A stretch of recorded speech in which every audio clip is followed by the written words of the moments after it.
Hola y bienvenidos a este nuevo video donde vamos a hablar sobre cuestionario. ¿Qué es un cuestionario? Es el instrumento de la encuesta y es un instrumento de recogida de datos rigurosamente estandarizado que operacionaliza las variables, ya que son objeto de observación e investigación. Por ello, las preguntas de los cuestionarios son los indicadores.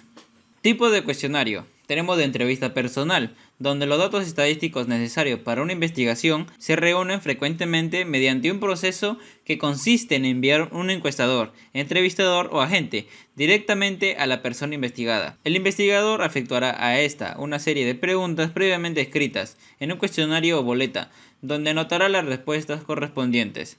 La ventaja de esta entrevista es que permite obtener una información más veraz y completa. También la posibilidad que tienen los entrevistadores de adaptar el lenguaje de las preguntas al nivel intelectual de las personas entrevistadas. Las desventajas de esta entrevista es que este método se debe a que si el entrevistador no obra de buena fe o no tiene un entrenamiento adecuado, puede alterar las respuestas por las personas entrevistadas. Otra desventaja es su alto costo, ya que resulta bastante oneroso el entrenamiento de los agentes o entrenadores y los supervisores de estos, sobre todo si se trata de una investigación extensa. También tenemos cuestionario por correo, que consiste en enviar por correo el cuestionario acompañado por el instructivo necesario, dando en este no solo las instrucciones pertinentes para cada una de las preguntas, sino también una breve explicación del objeto de la encuesta con el fin de evitar interpretaciones erróneas. Sus ventajas es que el costo es muy inferior a la entrevista personal, puesto que no hay que incluir gastos de entrenamiento de personal. El único gasto sería del franqueo postal. Su desventaja es que solo un porcentaje bastante bajo de los cuestionarios es devuelto.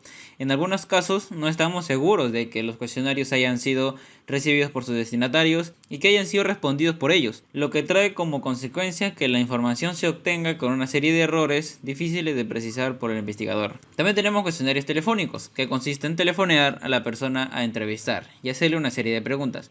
La ventaja es que este método es bastante simple y económico, ya que el entrenamiento y supervisión de las personas encargadas de efectuar las preguntas es siempre fácil. Su desventaja es que el número de preguntas que pueden formularse es relativamente limitado y no controlamos a la persona que responde. También tenemos de encuesta por internet, que es una técnica que consiste en colocar un cuestionario en una página web para ser contestado. Es una buena técnica, puesto que da mayor grado de confianza a los entrevistados. Tipo de pregunta en cuestionario.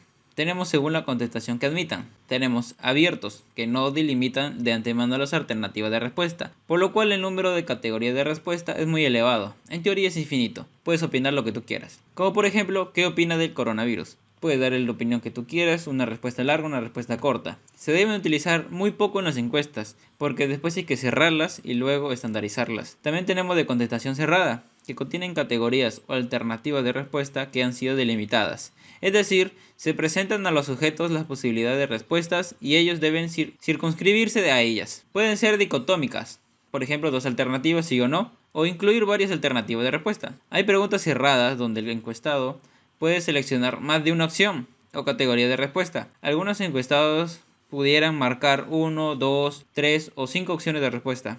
Como por ejemplo tenemos aquí en el ejemplo de trabaja, sí o no, fácil. Y estado civil, donde tenemos 5, sería soltero, casado, divorciado, viudo o conviviente. También tenemos según su contestación las categorías, que además de la pregunta establecen las categorías de respuesta. A su vez, se subdividen en de respuesta espontánea, que el encuestador no debe leerle la respuesta al encuestado, y de respuesta sugerida, que el entrevistador lee las preguntas del encuestado. Y por último, de valoración, que el entrevistador lee una escala de intensidad creciente o decreciente de categorías de respuesta. También tenemos según su función en el cuestionario. El filtro.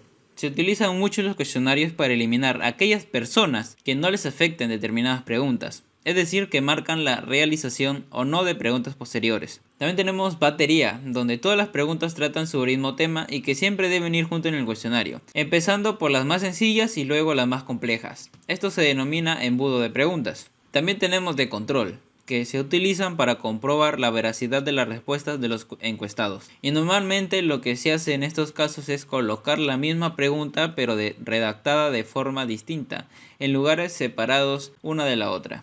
También tenemos amortiguadoras, que se refieren a que cuando estamos preguntando temas escabrosos o pensamos que serán reticentes a contestar, hay que preguntar, suavizando la pregunta y no preguntar de modo brusco y directo. Tenemos según su contenido, donde tenemos identificación, donde sitúan las condiciones en la estructura social, por ejemplo la edad, el sexo, la profesión. También tenemos acción, donde trata sobre las acciones de los entrevistados, por ejemplo, qué es lo que hacen, ¿no? Van al cine, fuman. Intención, indagan sobre las intenciones del encuestado, por ejemplo, si va a votar, es la pregunta que le hacemos. La opinión, donde trata sobre la opinión de los encuestados sobre determinados temas, por ejemplo, ¿qué opinas sobre tal cosa, no? También tenemos información. Analizan el grado de conocimiento de los encuestados sobre determinados temas. Por ejemplo, ¿qué sabe usted de Fonavi?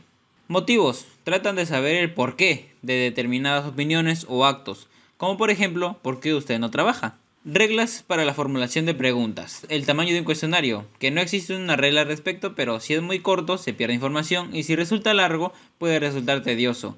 Disminuye el porcentaje de respuestas. En este último caso las personas pueden negarse a responder, ya que son muchísimas preguntas, o al menos lo responderán en forma incompleta.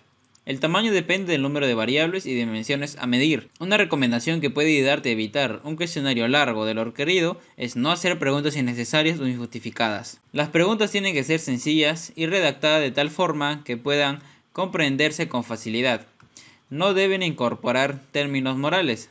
Nunca sugerir la respuesta. Todas deben referirse a una sola idea. También todas las que estén dentro de un mismo tema deben ir juntas en el cuestionario en forma de batería. No juntar preguntas cuya contestación a una de ellas influye sobre la contestación de la otra, denominado efecto halo. También evitar referencias a ciertas personalidades públicas. ¿Ok?